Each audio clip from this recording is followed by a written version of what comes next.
बिस्मिल्लाहिर्रहमानिर्रहीम। अस्सलाम वालेकुम। मैं हूं सलमान हैदर। दुआए परवरदिगार से कि उसने आपको और आपके अहल खाना को अपनी हिफ्ज़ मान में रखा हो। बाकायदा व्लॉग से पहले सबसे पहले उस खुशखबरी आप सबको बहुत बहुत मुबारक हो। पाकिस्तान ने अंडर 19 का जो एशिया कप है उसका फाइनल जीता है। ये सिर्फ एक जीत नहीं है, जाहिर बात है लड़कों ने जिस तरीके से खेला और भारत को 191 रन की जिल्लत आमेज शिकस्त दी है। और उस भारत को शिकस्त दी है, मैंने बोला कि सिर्फ एक मैच नहीं है कि जो अपने आप को क्रिकेट पावर करार देता है, जो अपने आप को एक बड़ी जिसे कहते हैं ना क्रिकेट की ताकत करार देता है, एक घमंड के अंदर मौजूद है। और उस भारत को बेहतरीन इंफ्रास्ट्रक्चर, बेहतरीन बेतहाशा पैसा और पता नहीं वो कमर्शियल पावर और पता नहीं क्या क्या करने वाला है जी। जी हाँ, बिल्कुल। मैं कह रहा भारत से वो सोच के पागल हो जाएगा कि क्या पाकिस्तानी बच्चों ने प्रोफेशनली खेला है। 191 रन से शिकस्त देना, जी हाँ, बहुत जितना अप्रिशिएट किया जाए इस चीज को कम है।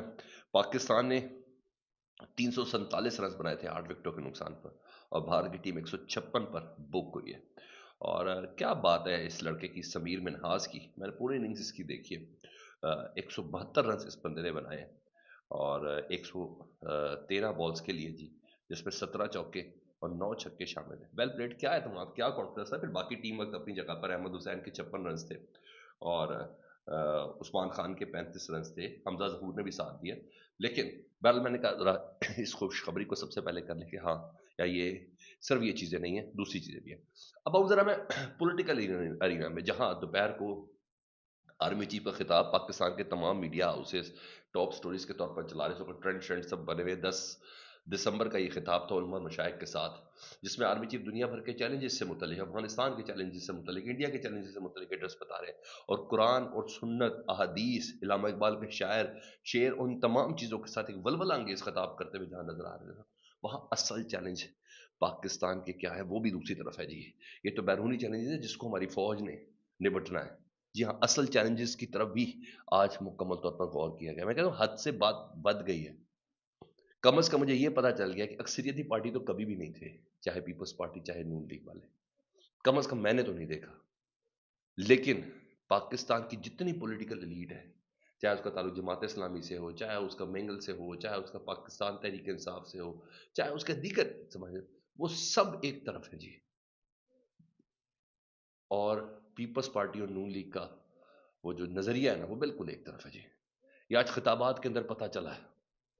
और मैं कह रहा हूं कि वो जो कौमी कॉन्फ्रेंस है ना, अगर उसको सुन लिया जाए तो पता चलेगा तमाम ताकतवरों को, इस्टेब्लिशमेंट को, जो जो इस मुल्क में मनूवरिंग करते हैं कि असल प्रॉब्लम क्या है भाई, जिसको एड्रेस करें। आप दुनिया भर के चैलेंजेस से तभी निपट सकते हैं जब आपके अंदर के जो चैलेंजेस हैं उनको आप सही तरीके से एड्रेस कर सकें। जैसा मैं बता रहा हूँ, ये चैलेंज है। ट्वीट करके बता रहा शफकत अब्बास अमान, MNA जी। उसने कहा था इमरान इमरान खान के साथ में खड़ा हूँ। उसने क्या कहा था, उसने कहा इमरान खान के बयानी के साथ में खड़ा हूँ। वो कहता है नामालूम अफराद बमा 7 गाड़ियों के पुलिस और एलीट मेरे घर में डेरे में इस वक्त घेरा डाल के बैठे हुए हैं। लेडीज पुलिस भी हमरा मौजूद हैं। कहते हैं अडियाला वाले मुकदमे में हर हाल में गिरफ्तारी का हुक्म है। ये चैलेंजेस हैं। ये तो मजीद इंटरनेशनल चैलेंजेस से निपटने के लिए आपकी पॉलिटिकल स्टेबलाइजेशन बहुत ज्यादा जरूरी है। आप स्टेबिलिटी नहीं तो कैसे करेंगे सर। सूबे का वजीर आला है जी हाँ, 4-4.5 करोड़ का रिप्रेजेंटेटिव है। सोहेल अफरीदी आज फिर कॉन्फ्रेंस में था। सुने, ये गुफ्तगू सुननी पड़नी है। राजा नासिर अब्बास क्या कह रहे हैं, शायद खाकान अब्बासी क्या कह रहे हैं, सुने, आपको पता चलेगा। महमूद खान अचकजई क्या कह रहे हैं, सुने। साफी हर मकतबा फिक्र का लोग मौजूद है। सोहेल आफरीदी कहते हैं ये जंग सिर्फ और सिर्फ इमरान खान की नहीं है भाई, सबको देखना समझना होगा। ये जंग हम सबकी जंग है और हमें मिलकर इसको लड़ना है। आज पाकिस्तान 80,000 अरब का मकरूज हो चुका है, पूरे डॉक्यूमेंट्स के साथ वो बता रहा था यार, कागजों के साथ सबूत सारे लेके आया था। उन्हें 80,000 अरब का पाकिस्तान मकरूज हो चुका है। 36,000 अरब बैरूनी कर्जा है जो पाकिस्तान के डॉलर के रेट से मुंसलिक है। डॉलर का रेट फॉरेन रिजर्व के साथ मुंसलिक है। खाली पेट कैसे लड़ेंगे, जो कि आज 20 बिलियन डॉलर में, जिसमें 70% हिस्सा IMF और वर्ल्ड बैंक और एशियन डेवलपमेंट बैंक के कर्जे का है या दोस्त ममालिक की दी गई खैरात का पड़ा हुआ है। 3 से 4 अरब फॉरेन रेमिटेंसेज, बाकी बरामदात ही नहीं है। अगर ये पैसा दोस्त ममालिक ने वापस ले लिया तो डॉलर का रेट उन्होंने मसनूई तौर पर 280 रखा हुआ, ये 400 तक क्रॉस कर जाएगा। इस तरह मुल्क नहीं चल सकता। आपने अपनी अना और बुग्ज में इमरान खान और बुशरा बीबी को नाहक कैद करके रखा है। ऐसे काम नहीं चलेगा। वो कह रहे हैं बात करो यार बैठ के। انہوں نے کہا ججز خود کہتے ہیں ہمارے فیصلوں میں مداخلت ہو رہی ہے، لیکن شرم حیا کسی میں نہیں ہے۔ سر یہ آواز سنیں، آواز خلق نکارہ خدا، یہ ریپرزنٹیٹو ہے، یہ صحیح معنوں میں فارم 45 والے ریپرزنٹیٹو ہے، ان کو سننا پڑنا ہے۔ انہوں نے کہا شرم حیا کسی میں نہیں ہے۔ سہیل آفریدی کہتے ہیں ان لوگوں نے غیرت شرم حیا الماری میں رکھ کے تالے لگا دیے، ان کے چہرے دیکھنے کو نہیں دل کرتا۔ آپ کو قانون اجازت نہیں دیتا کہ سیاست میں مداخلت کریں، پہلے آپ یہ سب کرتے تھے تو چل جاتا تھا کیونکہ سوشل میڈیا نہیں تھا۔ آج سوشل میڈیا پاکستان کی سب سے بڑی اسٹیبلشمنٹ ہے، جو آپ کی کرتوت دنیا کو دکھاتا اور سچ عوام تک پہنچاتا ہے۔ لیکن خود ہی پریس کانفرنس کرتے ہیں اور کہتے ہیں عمران خان سیکیورٹی تھریٹ ہے۔ وہی بے وقوفو، عمران خان سیکیورٹی تھریٹ نہیں، انشورنس پالیسی ہے۔ رجیم چینج کے بعد اپنا گراف دیکھ لو اور عمران خان کا گراف دیکھ لو، سمجھے؟ یہ بیٹھ کے بعد اس کے ساتھ ہی طاقت سے کچھ نہیں ہونا۔ جیسے کہ وہ مجھے بھی سمجھ آ گئی کہ پروردگار کی کوئی خاص کرم ہو تو وہ 10-15 سال کا تو پلان تو مجھے بھی سمجھ آ گئی، لیکن کیسے ایگزیکیوٹ ہوگا، کیسے ایگزیکیوٹ ہوگا، یہ ان لوگوں کو کیسے ہینڈل کریں؟ ایک لوگ تھوڑی ہے۔ 4728 ارب روپے کے خیبر پختونخوا کے بقایا جات کے پیپر کی صورت میں میڈیا کے سامنے رکھے انہیں 4728 ارب روپیہ وفاق میں دینا ہے۔ کہتے ہیں یہ 5300 ارب روپے کی کرپشن کرتا ہے، جبکہ 4728 ارب ہمارے بقایا جات نہیں دیتے۔ لندن میں بند کمروں میں بیٹھ کر رجیم چینج کا فیصلہ کریں گے تو معیشت و صوبوں کا یہی حال ہوگا جو آج ہے، اور وہ لوگ اور جو لوگ بیٹھا دیے ہیں خیبر پختونخوا سے مسلسل امتیازی سلوک کر رہے ہیں۔ ایک وزیر اعلیٰ کے لیے ایئر فورس ون کا جہاز، جی ہاں مریم نواز صاحبہ سے متعلق کہہ رہے ہیں، اور دوسرے وزیر اعلیٰ کا پاسپورٹ تک بلاک ہے۔ سر یہ دیکھنا ہے، یہ گھر کرنے والی بات ہے، یہ گھر کرنے والی بات ہے۔ انہوں نے کہا 78 سالوں میں ان کے ہر فیصلے کا پاکستان کو نقصان ہوا ہے۔ ہم نے امن جرگہ کر کے ان کو تجاویز دی کہ خیبر پختونخوا حکومت پارلیمنٹ اور قومی مشیران کو اعتماد میں لے کر فیصلہ کرے، تب جا کے ہوگی۔ خیبر پختونخوا میں دہشت گردی لائی گئی ہے، ہم ان کو روکتے رہے، بتاتے رہے کہ آپ کے بند کمروں کے فیصلے خیبر پختونخوا کی عوام کو بھگتنے پڑیں گے۔ انہوں نے کہا آپ جھوٹ بول رہے ہیں، آج آپریشن کی تیاریاں کر رہے ہیں تو یہ پہلے غلط تھے یا آج غلط ہے؟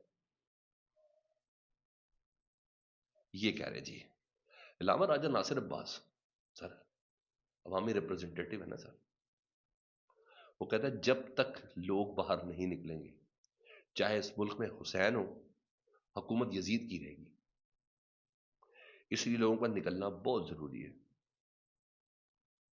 شاید خاقان عباسی جگہ پہ کہتے ہیں اب تو جوڈیشری ہی نہیں رہی، 26 اور 27ویں ترمیم کے بعد پاکستان میں حقیقت تو یہ ہے کہ انصاف کا کوئی فورم ہی نہیں رہا۔ اختر مینگل کا جملہ بہت تگڑا تھا، وہ کہتے ہیں ہم نے ایک بندے کو ٹارگٹ نہیں کرنا، ہم نے بندے کے پیچھے اس سسٹم کو ٹارگٹ کرنا ہے، ہم نے انڈیویجول کے پیچھے نہیں جانا۔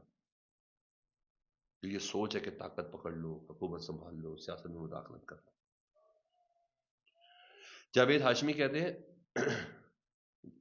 راجہ ناصر عباس نے جاوید ہاشمی صاحب کو کہا نا کہ جس طرح پہلے جاوید ہاشمی صاحب نے کہا جس طرح عمران خان یہ جنگ لڑ رہے اور جس طرح کھڑا ہے، اس طرح پاکستان بننے کے بعد کوئی نہیں کھڑا ہوا، اس لیے ہم سب کو بھی عمران خان کا ساتھ دینا ہوگا اور ہم عمران خان کا ساتھ دیں گے۔ تو راجہ ناصر عباس صاحب کہتے ہیں اسی کانفرنس میں کہ میں نے جس عمران خان کو ڈیالہ جیل میں دیکھا ہے نا، وہ بہت کچھ سیکھ گیا ہے، وہ کسی باجوہ یا فیض کے دھوکے میں نہیں آئے گا، ہم اس کے ساتھ اس لیے کھڑے ہیں اور کھڑے رہیں گے۔ یہ جملے سر قومی کانفرنس میں شاہد خاقان عباسی کا ذرا دو چار جملے اور سن لیں۔ میں اس لیے کہہ رہا ہوں کہ اصل چیلنج یہ ہے، فوج بیرونی چیلنجز سے نپٹے گی، سیاسی لوگ یہ چیلنجز ہیں، اس کے بغیر کوئی کارروائی، کوئی آپریشن، کوئی فارن پالیسی نہیں چل سکتی۔ یہ عوام کے نمائندہ لوگ ہیں۔ شاہد خاقان عباسی کہتے ہیں ملک میں عدلیہ کا نظام درم بھرم ہے، رول آف لا کے بغیر نیا سیاست چل سکتی ہے، نئی معیشت، آئین پہ عمل درآمد کے بغیر پاکستان آگے نہیں بڑھ سکتا، معاشی استحکام کے بغیر گروتھ ممکن نہیں ہے، پاکستان میں صرف پاکستان کا ماڈل چلے گا، آئین کے دفاع کا حلف اٹھائے گا مگر اس پر عمل نہیں ہو رہا، اپوزیشن آج ہے، حکومت کل ہوگی، یہ سوچنے اور سمجھنے کا وقت ہے۔ کہتے ہیں نا مصر والا ماڈل ہے، چین والا ماڈل ہے، سعودی عرب والا ماڈل ہے، پاکستان میں صرف پاکستان کا ماڈل چلے گا۔ تو لوگ ان چیلنجز کے ساتھ بیٹھے سر، ان چیلنجز کے ساتھ، کسی کو اٹھا لینے سے، بٹھا لینے سے، گھر پہ چھاپا مارنے سے آوازیں نہیں بند ہونی سر جی، کوئی اور بولے گا، کوئی اور، یہ ان سب کو اٹھا لے گا۔ مگر میں یہ بتا دوں آپ کو، ویسے نون لیگ اور پیپلز پارٹی مکمل سیاسی تنہائی کا شکار ہوتا ہے۔ ووٹ کو عزت دو کے نعرے ان کے تھے نا، روٹی کپڑا اور مکان کے نعرے تھے نا، ریولوشنری انقلابی یہ لوگ تھے نا، کدھر گئے؟ کدھر گئے؟ یہ حد ہے سر.